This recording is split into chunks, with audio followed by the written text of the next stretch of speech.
Zygmunt Kaczkowski was a Polish writer, independence activist and an Austrian spy. He was convicted in 1864 of espionage by an underground court in the January Uprising. There is a consensus that this accomplished writer is today a forgotten figure of Polish literature, virtually erased from national consciousness. Biography. He has been described as one of the absent greats of Polish literature, an able writer across several genres, including the Góry do Śląska. One of the most important works of Kaczkowski was January Uprising, a historical novel in 3 volumes written, it is said, in response to the famous trilogy of Henryk Sienkiewicz, a writer with whom in his day he was esteemed as an equal. Although published in his mature period, January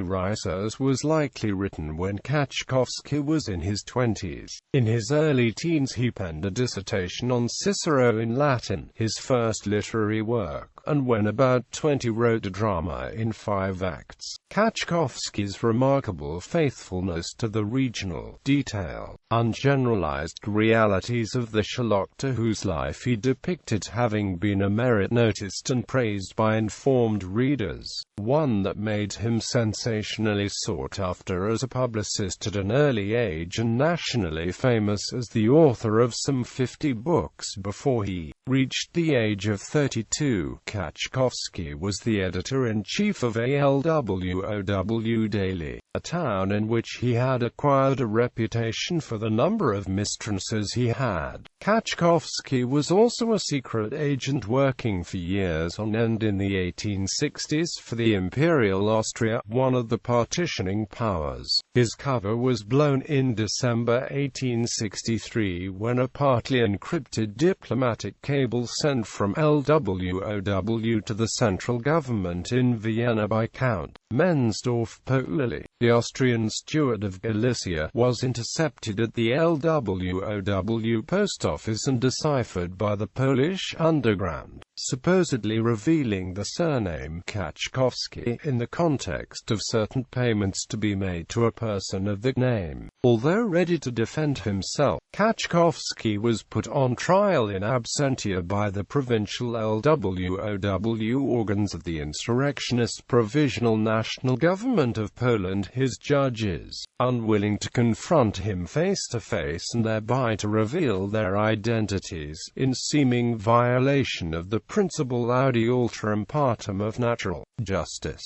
by this authority, and in this way, he was declared guilty of espionage and sentenced to banishment from all Polish lands in January 1864, at the age of 38. Kaczkowski complied and left Polish territory within 4 days, as commanded by the writ of the sentence, but he never ceased to maintain his innocence, vigorously denying the charges leveled against him even in print, that the degree of harm caused by defamation was exponentially proportional to the degree of fame originally enjoyed by the victim. Indeed, the verdict against him was itself very promptly rescinded on appeal by the highest organs of the national government in Warsaw, and although a review of the case never took place, he lived out his days chiefly in Paris, a man exonerated by default. After his death, on his tombstone at the Champeaux Cemetery in Montmorency there were inscribed, in Polish and in French, the words, "A combattu toute sa vie par la plume pour la cause de sa patrie." However, after the collapse of the Habsburg monarchy in the following century, during the interbellum period when the secret archives of the state, by then no longer in existence, were finally opened to researchers, his role as a secret agent for the Austrians was indeed unequivocally demonstrated by the documents in his dossier examined by Eugeniusz Barwinski, the results of whose investigations were published in book form in 1920.